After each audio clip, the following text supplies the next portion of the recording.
Okay, folks, this is May You Live in Dysgenic Times, Episode 2.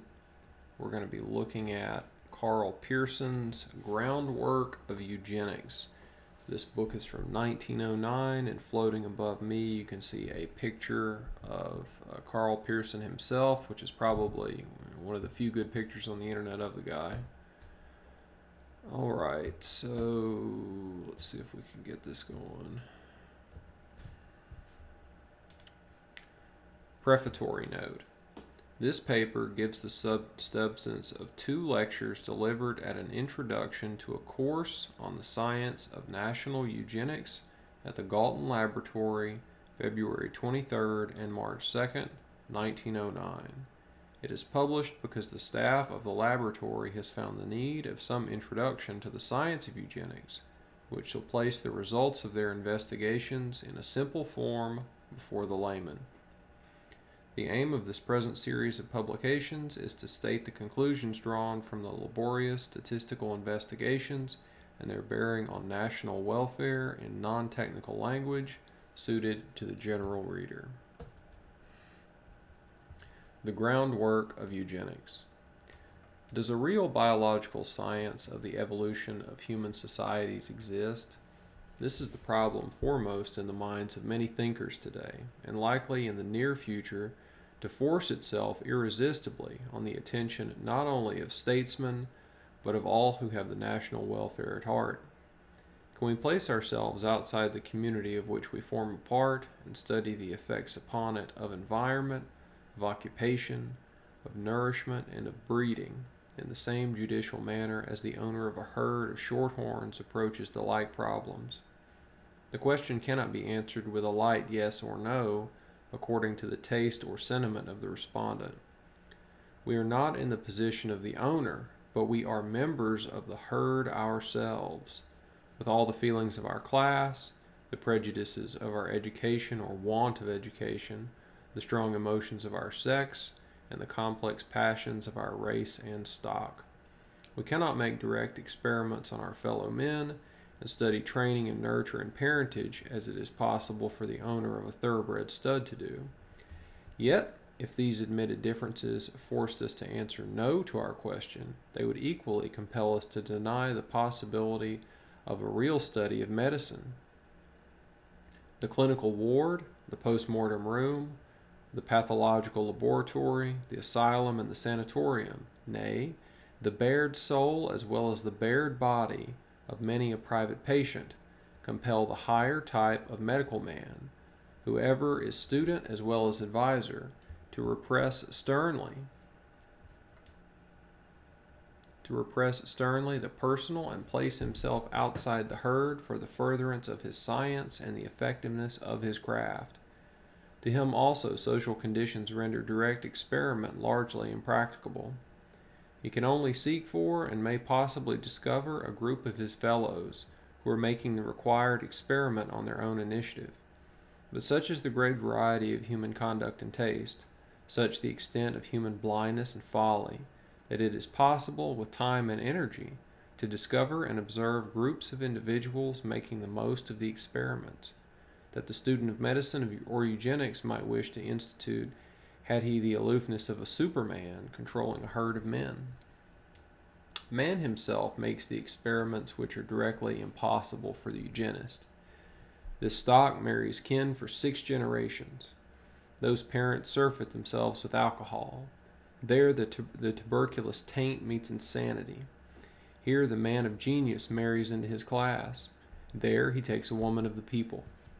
There is hardly a phrase of nurture and of environment, or of parentage and of ancestry, which cannot be followed up, not in a single experiment, but in repeated experiments, if the time and energy to investigate are forthcoming.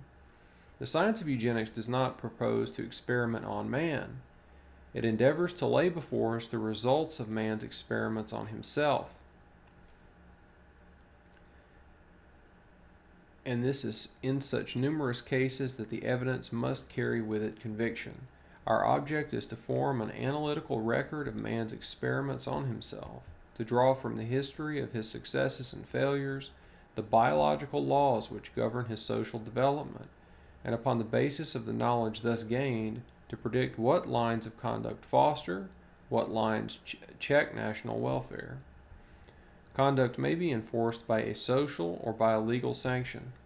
The possibilities of enforcing conduct by such sanctions form the subject of practical eugenics, which I shall exclude entirely from consideration in this lecture.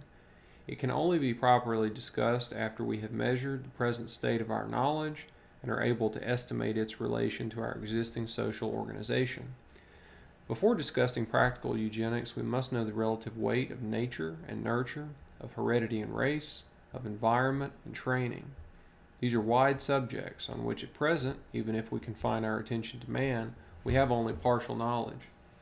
Some phases of what we do know will be discussed in the later lectures. When these are concluded, we can return with greater fitness to what is feasible in practical eugenics. Meanwhile, I return to my point that while the student of eugenics can make no direct experiments on man, he can observe those experiments which mankind is every day on so vast a scale making upon itself. And he has to observe those experiments in the calm, scientific manner of the physician in his clinic. He must not be led away to immediate action by the first individual case which appeals to his sympathies and emotions. The general rule can only be learnt when the statistics of many individual cases have been dealt with. Each characteristic, each virtue, and each vice is protean in its forms, and not until we have massed case upon case in our experience can we deduce the general drift of the whole series. I would illustrate this by an attempt to consider some of the sources of feeble-mindedness in the children of the industrial classes, made to my knowledge quite recently in a large manufacturing town. The family history of several hundred mentally defective children was followed up with considerable energy and success. The result was that a most striking amount of alcoholism was demonstrated to exist in the ancestry, and it was supposed that this investigation confirmed the view that alcoholism in the parent was one of the chief sources of mental defect in the children. I suggested that a controlled series of normal children from the same school district should also have their family histories worked out. This was a harder task as the parents naturally resented inquiry, but the results showed, quote, a striking amount of alcoholism, unquote, in the parents of the normal children. It would have taken far larger and far more detailed data to determine whether the intensity of alcoholism was greater in the ancestry of the mentally defective or in that of the normal children. My informant, a very keen and active social worker, adopted the view that the prevalent alcoholism showed that the whole industrial population of the district was degenerate, and that it was purely the result of chance that some families had and some had not produced mentally defective children. All that had been done was to divide the population into two groups by the presence or absence of children of this character. Now, personally, I might not be prepared to accept this view. I might argue that alcoholism is a sign, just as much as feeble-mindedness, of mental abnormality and not the cause of the latter.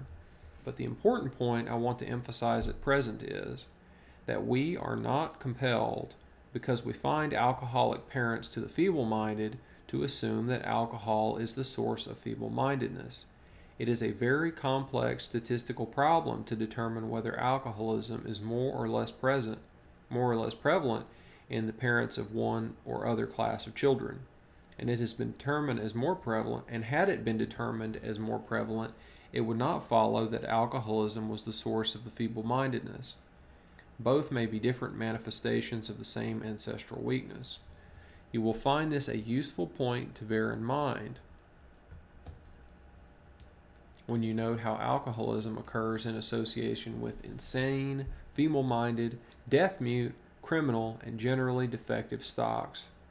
But association is not necessarily causation, and we may waste on the fight against alcohol energy which could only destroy the admitted social evils if it were directed to the extermination of the degenerate stocks themselves.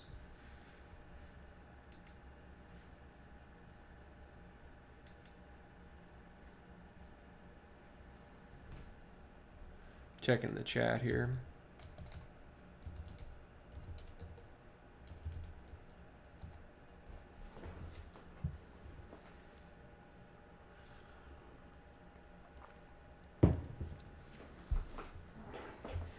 Got Pravada Machina here.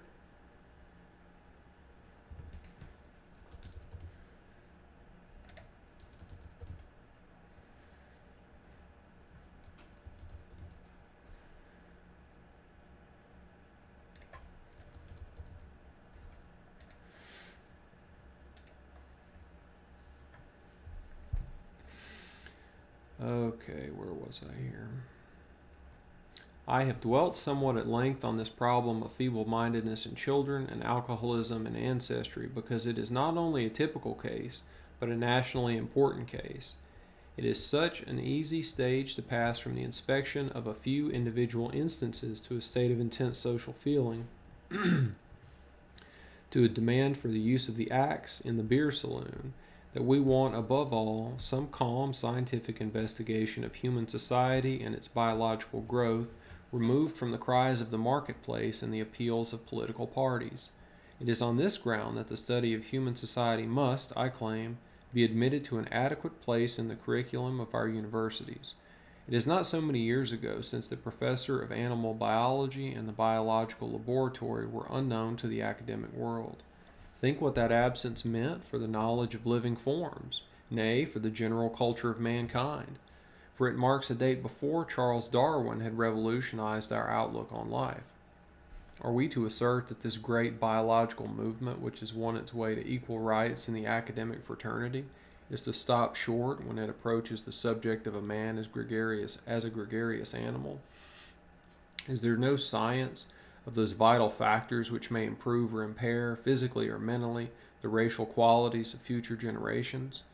And if there be such a science, is it not the first duty of the universities to discover and propound its laws?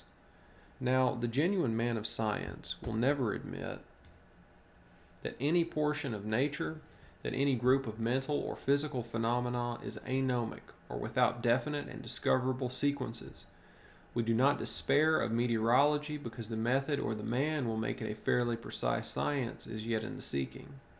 Astronomy sprang triumphant from astrology, and the great Kepler himself, son of a woman tried for witchcraft, started life by writing horoscopes. It would be as reasonable to throw alchemy and Paracelsus in the balance against modern chemical science as to assert that we must measure the possibilities of a study of human society today by the sociology of yesterday and the social science of the day before. The difference is great, and it is threefold. In the first place, it is a difference of mental training and intellectual attitude. It is the difference between the student of humanities and the student of science. Take a textbook of political economy, such as it is put into the hands of every student, for example, that of President Walker. There is not a single numerical association worked out. The very numerical tables are given are purely hypothetical constructions of the author, introduced to illustrate the logomachy. The whole reasoning is a reasoning about verbal notions, where we demand a determination of the correlation of associated causes based upon reported experience. Social science followed the earlier political economy and provided verbose discussion, where the first need was well-selected and well-recorded observation. The fundamental change in our attitude is from that of the essay writer to that of the scientific inquirer. Let me illustrate my point by a concrete example. I take the influence of the unhealthy trade of the father and the factory occupation of the mother on the health and the intelligence of the children. Well, very much has been talked, very much has been written on that subject, but the only real way to answer the problem is by examining statistically the effect on some 20,000 or 30,000 children of the occupations of their parents. That is precisely what Miss Elderton has recently done, and I do not believe that any verbal discussion on what ought to follow can be anything like as satisfactory as noting what actually has happened.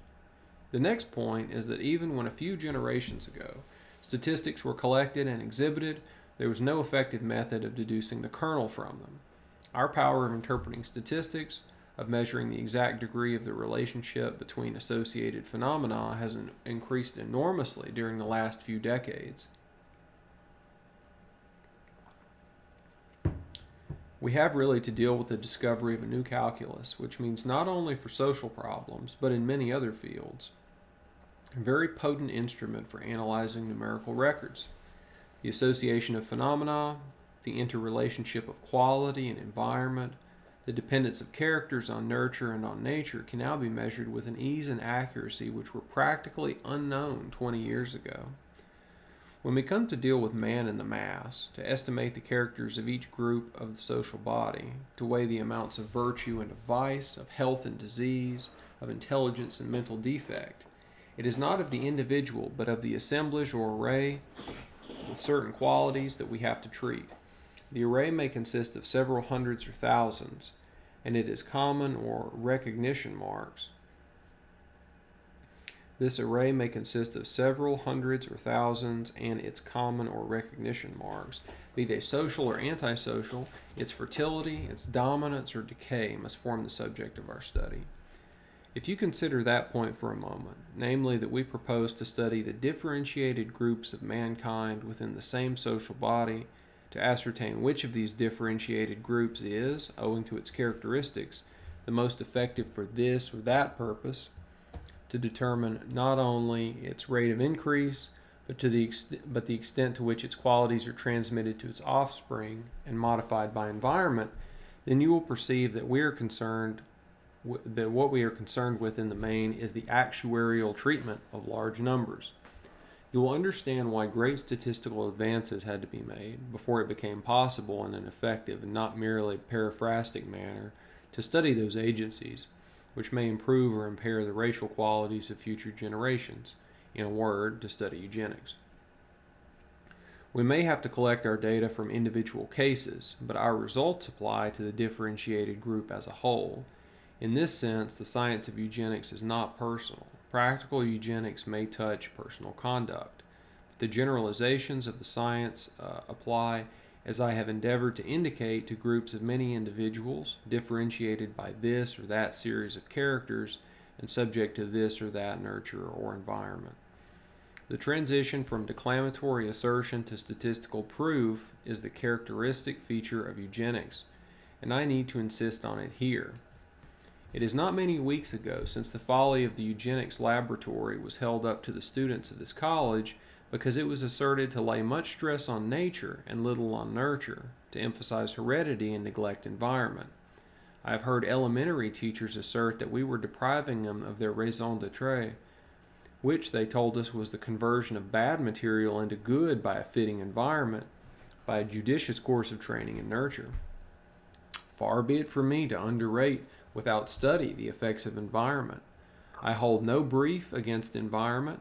I am not pledged to any formula of nature against nurture, but I am unable to find that our declamatory friends have themselves made any quantitative study of the relative value of nature and nurture. And while they proclaimed our folly downstairs, there was comfortably lodged in the pigeonholes in the laboratory upstairs a good deal of evidence as to the relative intensity of the inheritance and the environment factors. I refer to this point as an illustration of what I mean when I say that the method of investigating the laws of human societies is changing from the verbal to the statistical, and the problems of the parts played by nature and nurture cannot be solved by appealing vaguely to the excellent work of the schoolmaster or to the admitted advantages of Peabody buildings. And as we are here on the site of what is not unlikely to prove one of the greatest battlefields of eugenics, I would illustrate by one example only how the problem of nature versus nurture has been prejudged. There is hardly a practical textbook on ophthalmology which does not accept the theory that the school is the hotbed for the production of short sight. If you endeavor to trace this traditional attitude to its source, you will find that the main authority for it is the work of a German ophthalmologist, Kohn, who examined the eyes of several thousand students and recorded their increasing myopia with increased number of years at school. From this it is easy but not logical to assert that the years of school life produce myopia. It would be equally valid to assert that the number of years a boy spends on arithmetic lengthen his head, or perhaps more valid still to say that the lengthening of his head produces myopia. Unfortunately, modern civilization does not admit of our studying several thousand children of civilized parents with normal home environment growing up without school, and ascertaining whether their short sight would or would not increase with growth. But Kuhn's original work gives us ground for pause.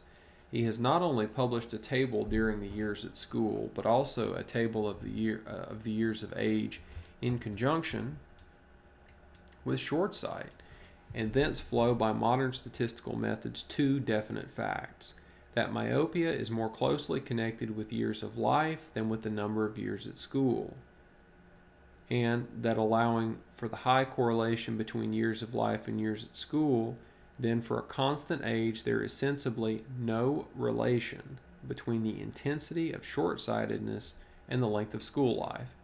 Myopia is thus quite sensibly related to age, but if age be a measure of some continued and detrimental environment, that environment does not appear to be school life. I cite this widely accepted theory that school is the hotbed for the production of short-sightedness as an excellent illustration of the old and new methods. Miss Barrington, who has recently been investigating this special subject of vision, has endeavored to find some feature of home environment, the overcrowding, or the economic, moral, and physical surroundings of home and parentage, which may be definitely associated with defective sight. She fails to discover any substantial influence at all. The intensity of environmental influence is insignificant as compared with the strength we can demonstrate to exist in this case for the factor of inheritance. As I have said, I hold no brief for nature against nurture, but I do demand that their relative intensity shall be measured, not theorized about. There will in the future be big battles on this field of nurture and nature. I would ask those of you who hold the lists to see that the combatants shall not fight with opinions and words, but with facts, and what is more, properly interpreted facts. Thank you. Thank you, Karl Pearson. We didn't make it. We didn't make it, guys.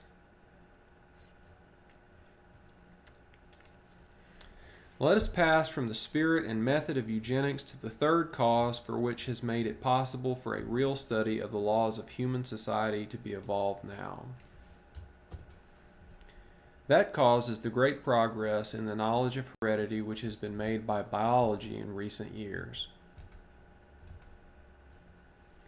With the main features of that knowledge, most of you are probably familiar, but there are certain fundamental points of it which bear so closely on the science of eugenics that we must linger briefly over them.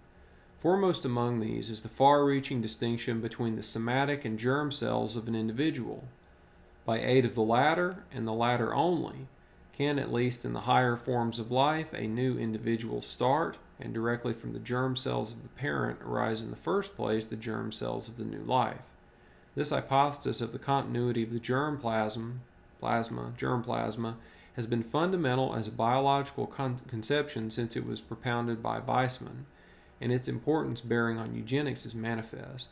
It does not involve, but it is closely allied to the principle of the non-inheritance of acquired characters. Darwin thought it desirable to invent a vast system of particles which pass from each body cell and carry its characteristics to the germ cell of the parent, whence they are transmitted to the offspring. The actual manner of passage from somatic to germ cell, whether by blood or nerve, has never been settled. The pan-gene has never been corporeally located. In the more modern view, the bodily resemblance of parent and offspring arises, not because the somatic cells of the one have contributed to the somatic cells of the other, but because both are the product in the moiety of a continuous germ plasm. There is not the least doubt that this explanation is simpler and more consonant with our present knowledge, but once accepted, we see 1. That the possibility of transmitting an acquired character depends on the somatic cells being able to affect the germ cells. 2. That the effect on the germ cells must be to produce a character similar to that acquired by the original somatic cells in a second somatic product. Now, there is no logical reason for a priori denying that some modifications of the somatic cells may disturb the equilibrium of the germ cells. The continuity of the germ plasm is not equivalent to its uniqueness. The slightest examination of a human family shows that all the germ cells of one individual cannot be alike. The germ plasm contains many possibilities. It is conceivable that modifying the somatic cells is by excessive under- or overnourishment. Some of these germ possibilities may be rendered less probable or even eliminated. Age might achieve the same end. But without something corresponding to Darwin's pangenes, it is inconceivable that change in the somatic cells could produce an allied possibility in the same direction in the germ cells. The improbability of the somatic cells discharging material character bearers to be reabsorbed by the germ cells is physiologically great, but it might have to be faced if there were any good evidence for the inheritance of acquired characters. The evidence for this may be classed as follows. A. If acquired characters were inherited, evolution would have proceeded at a much greater rate. The reply to this is that, in the light of recent physical work, there is no need to quicken up evolution. We know now that the biologists and geologists were right, and the physicists and the mathematicians were wrong in the length that they fixed for the life of the Earth. Further, if acquired characters were inherited, they would certainly have involved the inheritance of acquired degeneracy and defect as well as acquired advantage, and that this would have not worked wholly for progression. B. Direct experiments.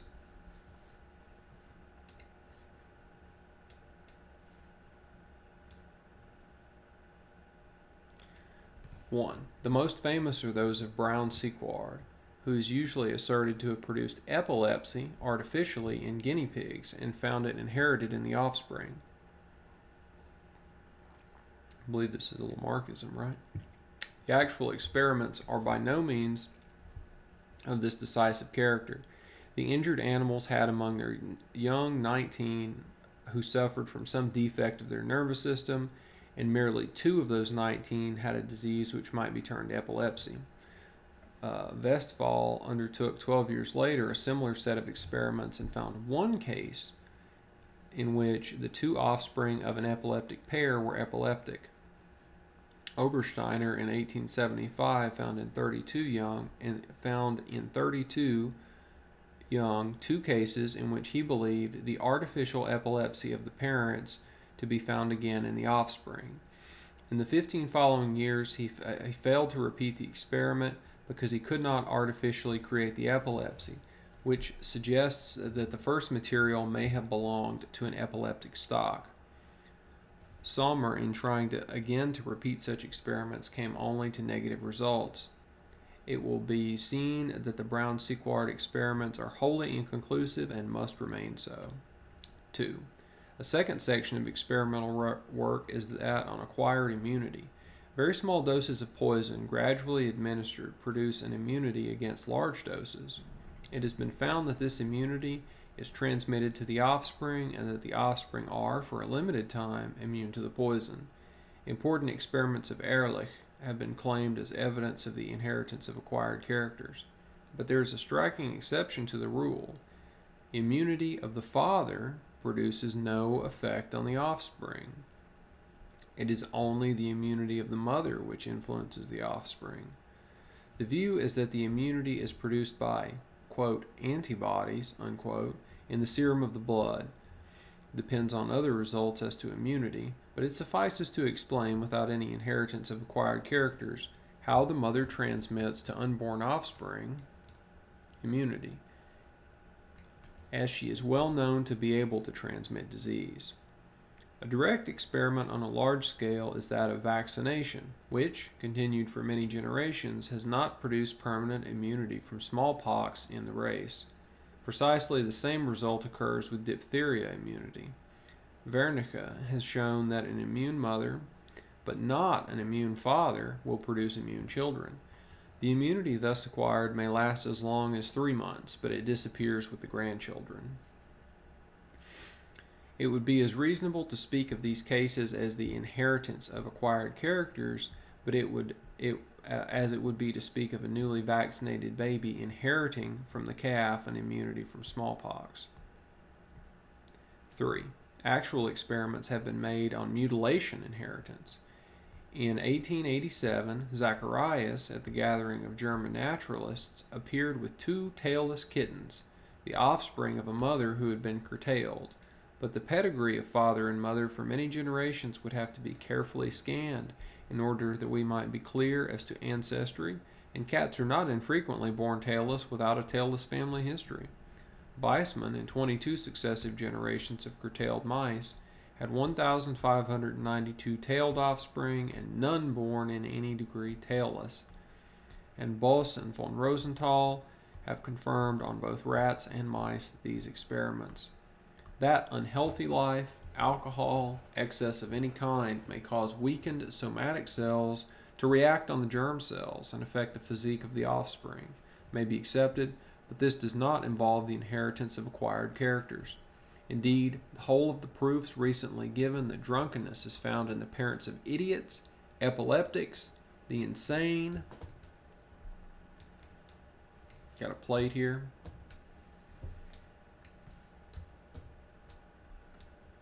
The criminal, and of women who cannot suckle their own offspring, fail because they do not satisfactorily demonstrate that the drunkenness was acquired by a normal stock, in which no degeneracy was known before the parent took to drink.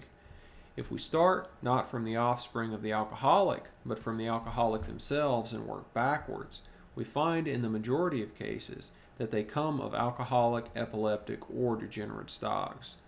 Hence, while we are not forced to deny that injured somatic cells may sometimes degrade the germ cells, we must be very stringent in our criticism of the type of proof habitually given of such interaction. It would indeed seem that while nature had made it easy for an individual to modify his bodily cells, she has made it very hard for the toxin either in blood or lymph to reach the germ cells. As Martius puts it, the individual stands in far greater danger than the race. That's all true. That's completely right. It may not be out of place at this point to remind you of the experiments by which Mr. Galton endeavored to test Darwin's theory of pangenesis. He interchanged the blood of 2 types of rabbits, but found absolutely no change in the character of their offspring procreated after the interchange. This is strong, if not wholly conclusive, evidence that no pangenes are carried by the blood. C. Lastly, we have a great deal of loose and illusory argument which centers round the name of Herbert Spencer, and which is not uncommonly used by educationalists when trying, which is quite unnecessary, to justify their work to their fellow men. There is a very apt tale about Herbert Spencer, told by Mr. Galton in his Memories. Herbert Spencer once said in the presence of Huxley and others, "You fellows would little think that I wrote a tragedy when I was young." Huxley said promptly, "I know what it was about." Spencer declared it was impossible, as he had never shown or spoken of it to anyone before. Huxley persisted. Spencer put him to the test. Huxley replied, "It was the history of a beautiful induction killed by a nasty little fact." The beautiful induction that human progress has been accelerated by the acquired results of education inherited by the offspring is killed by the nasty little fact.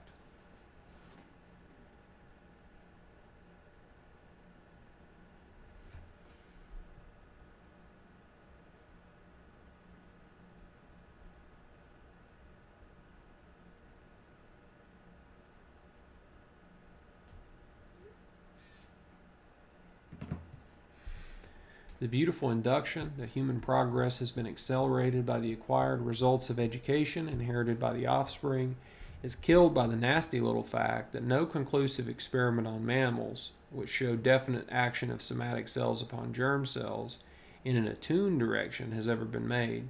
And from the standpoint of modern biology, such action is not only nigh unthinkable, but must be as largely harmful as useful. The race has evolved protection for itself from individual excess by rendering the germ cells largely independent of the somatic cells and their changes. It is not only at this point, but also at another, that eugenics must receive help from modern biological knowledge. Without pledging ourselves to any special physiological theory of heredity, It is quite possible to investigate the facts of heredity and to measure the rate of inheritance of any character in man living in a community. If we accept the theory of Mendel, we reach in broad lines the same theoretical results as the biometric school has reached from dealing solely with the statistics of populations, namely, that there is an average degree of resemblance between parent and child, and that this degree is lessened in geometrical progression as we pass from grandparents, as we pass to grandparents and great-grandparents. Now, as eugenists, our object is to determine to what extent a differentiated class of the community impresses its character upon its offspring, and the average effect is what we are seeking. It is not needful to pledge ourselves to any one theory of inheritance. What we want to ascertain are the proportions of children who will be born able in able stocks and in dull stocks. What are the proportion of children who will develop insanity in sound and unsound stocks?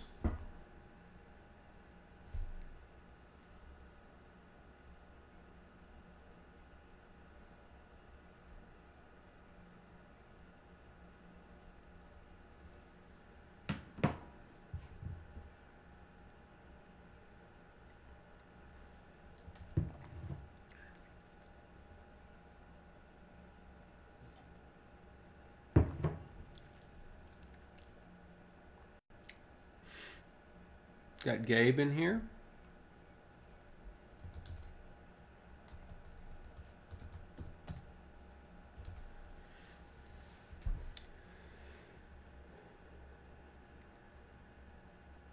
The exact mechanism by which these proportions are maintained is of vital interest to science. It is not essential when we have to deal with mankind in the mass and prescribe social treatment for differentiated classes. In later lectures, you will be shown how these problems of inheritance have been approached from the statistical standpoint. It will be indicated to you that with our present knowledge, we can safely affirm that not only physical but psychical characters, and not only psychical characters but morbid and pathological constitutions, are largely and probably in absolutely equal degree the product of inheritance. Indeed, were we the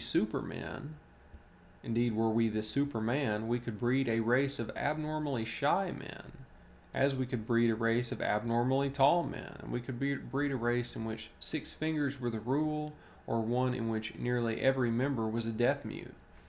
To sum up, then, this preliminary statement of what eugenists may claim as bricks for the foundation of our new structure. This is the recapitulation. 1. We depart from the old sociology in that we desert verbal discussion for statistical facts. 2. We apply the new methods of statistics, which form practically a new calculus. 3. We start from 3 fundamental biological ideas. A. That the relative weight of nature and nurture must not a priori be assumed, but must be scientifically measured, and thus far our experience is that nature dominates nurture, and that inheritance is more vital than environment. B. That there exists no demonstrable inheritance of acquired characters. That would be the Lamarckism, I think. Environment modifies the bodily characters of the existing generation, but does not modify the germplasms from which the next generation springs. At most, environment can provide a selection of which germplasms among the many provided shall be potential and which shall remain latent. That's interesting. C. That all human qualities are inherited in a marked and probably equal degree. If these ideas represent a substantial truth, you will see how the whole function of the eugenist is theoretically simplified. He cannot hope by nurture and by education to create new germinal types. He can only hope by selective environment to obtain the types most conducive to racial welfare and to national progress.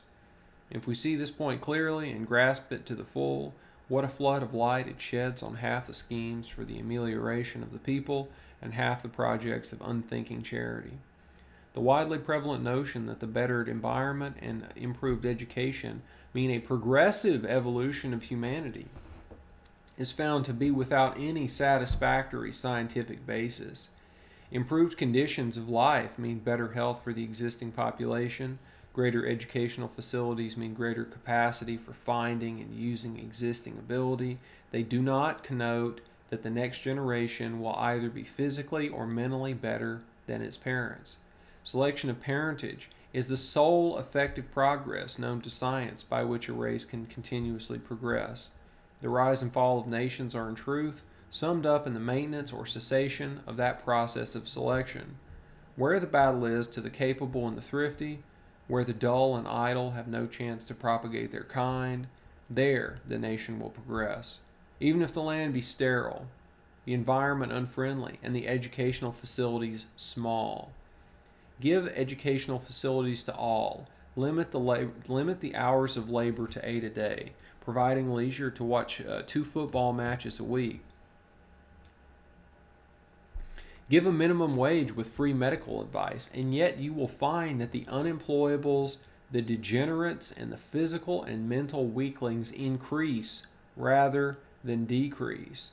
Then, when your society is on the downgrade, you will perceive that in granting what each democracy must demand and what each individual claims as a social right, you have made the grant in such a way that the old safeguard for national welfare, the selection of parentage, has been sacrificed, and that it has to be laboriously reestablished by new social sanctions. If these fail, then the collapse of your civilization follows, and it will be replaced by a barbarism which pays little heed to or even rejoices in the cruelties of uncontrolled natural selection.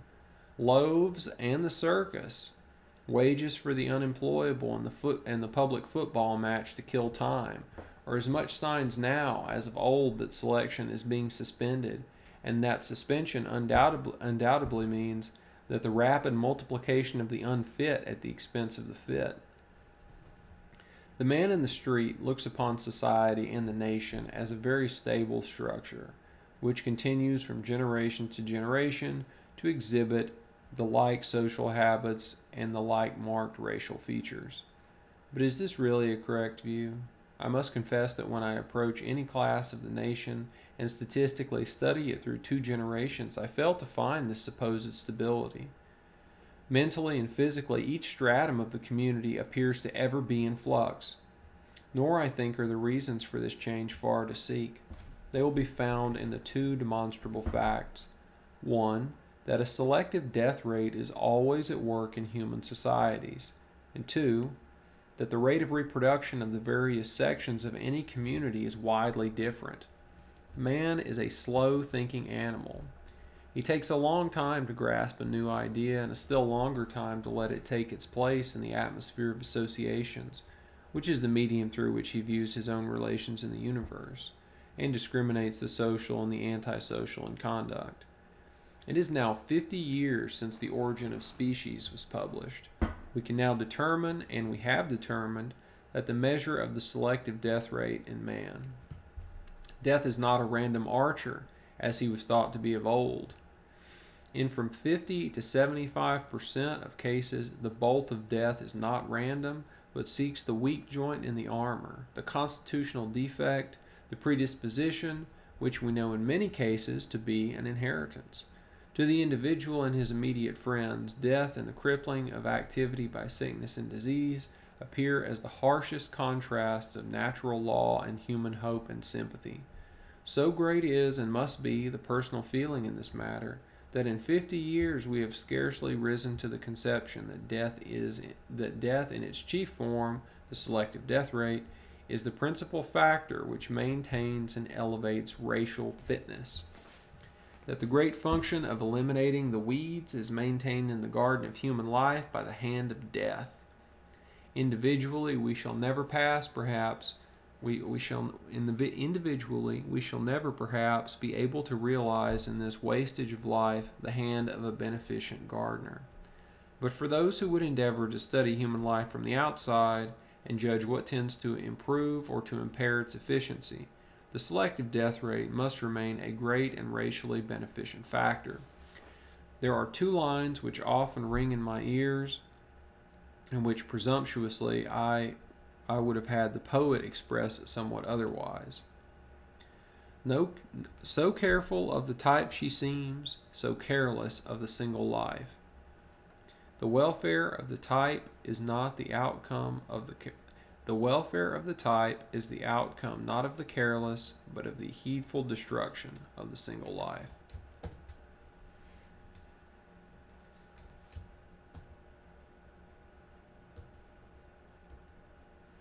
Got several plates, or rather graphs.